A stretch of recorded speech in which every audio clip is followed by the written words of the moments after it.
Shrimati Uma Thomas എം.എൽ.എയുടെ ആരോഗ്യനിലയെക്കുറിച്ച് വിവരം ലഭിക്കുന്ന medical bulletin ഇപ്പോൾ പുറത്തു വന്നിട്ടുണ്ട്. അപകടനില തരണം ചെയ്തു എന്ന് പറയാൻ കഴിയില്ല എന്ന് തന്നെയാണ് ഇപ്പോഴും പറയുന്നത്. രാവിലെ എടുത്ത CT സ്കാനിൽ വിശദമാക്കുന്നത് തലയുടെ പരിക്കിന്റെ അവസ്ഥ കൂടുതൽ ഗുരുതരമല്ല എന്നാണ്. എന്നാൽ ശ്വാസകോശത്തിനുണ്ടായ പരിക്കും ചതവും മൂലം ഇപ്പോഴും വെന്റിലേറ്ററിൽ തന്നെ തുടരുന്ന സാഹചര്യമാണ് ഉള്ളത് എന്നാണ് വ്യക്തമാക്കിയിരിക്കുന്നത്. അപകടനില തരണം ചെയ്തിട്ടില്ല എന്ന് പറയാൻ കാരണം ആന്തരിക രക്തസ്രാവം കുറഞ്ഞുവെങ്കിലും ശ്വാസകോശത്തിലുണ്ടായ പരിക്കുകളും ചതവുകളും എല്ലാം ഇപ്പോഴും കൂടുതൽ തന്നെയാണ് എന്നതുകൊണ്ടാണ്. വയറിനായി നടത്തിയ സ്കാനിങ്ങിലും കുഴപ്പങ്ങളൊന്നും തന്നെ പറയാനില്ല. രോഗിയുടെ വൈറ്റൽസും സ്റ്റേബിൾ ആണ്. ശ്വാസകോശത്തിനുണ്ടായ ചതവുകൾ കൂടിക്കൊണ്ടിരിക്കുന്നത് കൊണ്ട് തന്നെ അതിന് വേണ്ടിയിട്ടുള്ള ആന്റിബയോട്ടിക്സ് ആണ് തുടർന്ന് പോയിക്കൊണ്ടിരിക്കുന്നതും അതുകൊണ്ടാണ് വെന്റിലേറ്ററിൽ തുടരുന്ന സാഹചര്യമുള്ളതും. ശ്രീമതി ഉമാ തോമസ് എം.എൽ.എക്ക് നേരത്തെ തന്നെ ഹൃദയ സംബന്ധമായ ആരോഗ്യ പ്രശ്നങ്ങൾ ഉണ്ടായിരുന്നു. അതിന്റെ ഭാഗമായിട്ട് തന്നെ ഒരു സ്റ്റെന്റ് ഇട്ടിട്ടുണ്ട്. അപ്പൊ അതിന്റെ മരുന്നുകളുമുണ്ട്. ആ നിലയിലായതുകൊണ്ടാണ് ഇത്രയും പരിക്ക് ഗുരുതരമായത് എന്നാണ് ഡോക്ടർമാർ സ്ഥിരീകരിക്കുന്നത്. ശ്വാസകോശത്തിന്റെ ആരോഗ്യാവസ്ഥയ്ക്കാണ് ഇപ്പോൾ മുൻതൂക്കം നൽകുന്നതെന്നും അതിനുള്ള ആന്റിബയോട്ടിക്സ് ആണ് കൊടുക്കുന്നതെന്നും മറ്റ് ആന്തരിക അവയവങ്ങൾക്കേറ്റ പരിക്ക് ഭേദമാകുന്ന മുറയ്ക്കാണ് തലയ്ക്കേറ്റ പരിക്ക് ചികിത്സിക്കാൻ സാധിക്കുകയുള്ളൂ എന്നാണ് ഇപ്പോൾ വിദഗ്ധർ പറയുന്നത്. നിലവിൽ അപകടനില തരണം ചെയ്തു എന്ന് പറയാൻ സാധിക്കില്ലെങ്കിലും പ്രതീക്ഷ ഉണ്ട് എന്ന് തന്നെയാണ് ഡോക്ടർമാരുടെ വാക്കുകളിൽ നിന്ന് നമുക്കറിയാൻ സാധിക്കുന്നത്. ഞാനിപ്പോൾ നിൽക്കുന്നത് ഉമാ തോമസ് എം.എൽ.എക്ക് ഇന്നലെ അപകടം സംഭവിച്ച ആ ബാരിക്കേഡിനടുത്താണ്, ആ സ്ഥലത്താണ്. ഇതിന് മുകളിൽ നിന്നാണ് താഴേക്ക് ഉമാ തോമസ് എം.എൽ.എ വീഴുന്ന സാഹചര്യം ഉണ്ടായത്.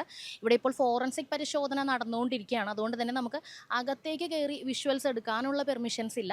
എന്നാലും കാണാൻ സാധിക്കുന്നത് ഇതിന് മുകളിൽ നിന്നും അവിടെ സെറ്റ് ചെയ്തിരിക്കുന്ന സ്റ്റേജിലാണ് ഇരിക്കാൻ വേണ്ടിയിട്ടാണ് ഉമാ തോമസ് എം.എൽ.എ പോയത്. അവിടെ മന്ത്രി സജി ചെറിയാൻ ഉണ്ടായിരുന്നു. അദ്ദേഹത്തോട് സംസാരിച്ച ശേഷം തിരിഞ്ഞ് ഇപ്പുറത്തേക്ക് വരുന്ന വഴിയിൽ ബാരിക്കേഡ് ആണെന്ന് കരുതി അവിടെ വലിച്ചു കെട്ടിയിരുന്ന റിബണിൽ പിടിച്ച് അവിടെ നിന്ന് പിടികിട്ടാതെ താഴേക്ക് വീഴുന്ന സാഹചര്യമാണ് ഉണ്ടായത്.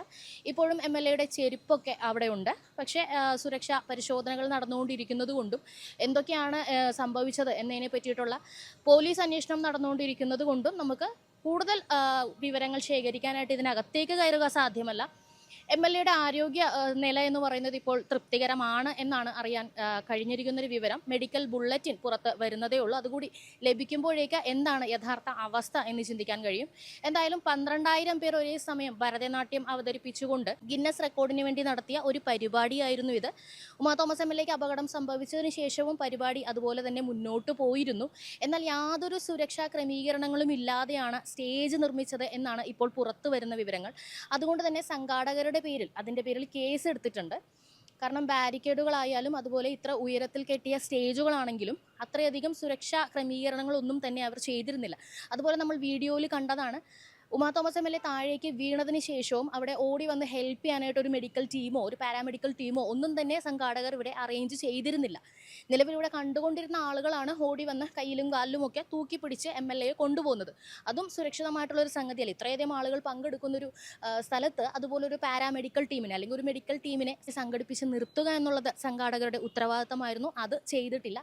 അതുപോലെ തന്നെ ഒറ്റയടിക്ക് വിളിച്ചാൽ വരാവുന്നൊരു ആംബുലൻസ് പോലും ഇവിടെ ഇല്ല എന്നുള്ളതും തീർച്ചയായും ചർച്ച ചെയ്യപ്പെടേണ്ട ഒരു സംഗതിയാണ്. എന്തായാലും ഫോറൻസിക് പരിശോധനയ്ക്ക് ശേഷം കൂടുതൽ വിവരങ്ങൾ പുറത്തു വരുന്നതാണ്.